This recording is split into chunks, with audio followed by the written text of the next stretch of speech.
This is a fictional mindbender. Mikasa Ackerman is arguably the most popular character in Attack on Titan, perhaps next to Eren Yeager himself. And despite all the love that people are kind of pouring out for her now, it's easy to forget that a lot of people did not like her because everyone thought she was just a simp going Eren, Eren all the time. Now, having said that, what I wanted to speak about was about how a lot of fans have been focusing on who does Mikasa end up with at the end of the series. Almost like this was some version of Anime Survivor or something like that, if you remember the show. And my question is this: why does it matter? More specifically, why does it matter that Mikasa ends up with Eren? Or ends up with John, if you follow the ships? Or, for that matter, ends up with anybody? The whole point to the people's issue with Mikasa early on in the Attack on Titan franchise is her seeming lack of agency. That essentially, that despite being overpowered and being the greatest warrior of humanity's ever seen, next to Levi Ackerman, is that she is wholly devoted and focused on Eren. There seems to be no other desire in her other than to be next to Eren's side, as she says. And that it's made clear from the get-go that she's in love with him, and she pretty much hides it, but is more or less content with it. Even when other women seem to be potentially showing interest in him or being turned on by him, if momentarily. She sees this and just kind of deals with it and keeps it to herself, because as long as she's by Eren's side, it almost doesn't matter, no matter what her deeper feelings might be.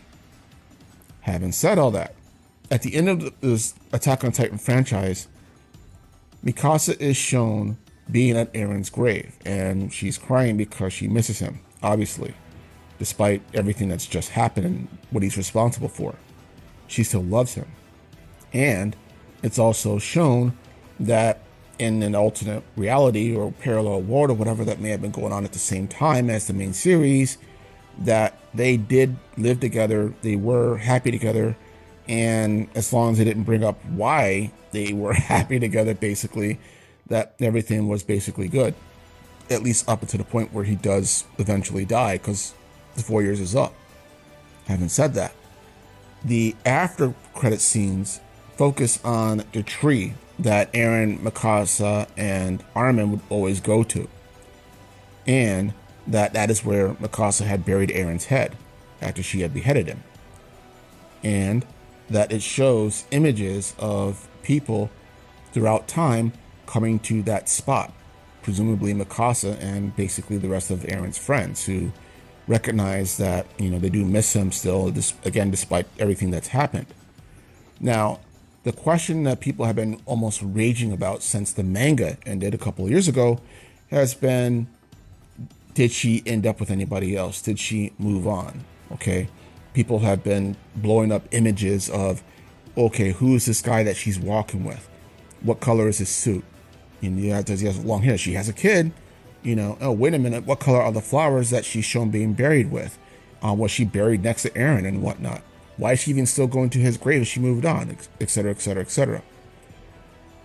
And while I understand the kind of almost the obsession that people have about this, at the same time, I feel like, again, it's missing the point of what people were arguing about and clamoring for from the character in the first place, which is basically a sense of agency, a sense of self-will, and that essentially at the moment that she chooses to kill Eren, she chooses to deliberately go against him because Eren tells her to forget about him and leave the scarf behind, have a happy life.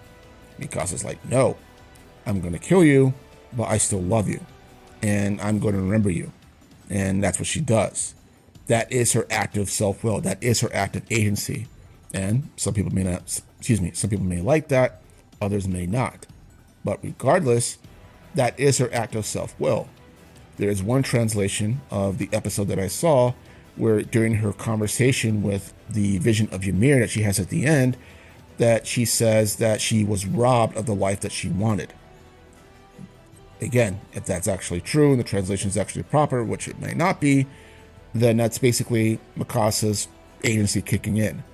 So basically, that Eren is her first love, that is her choice, that is what she wanted, regardless of what anyone else wants or what anyone else thinks.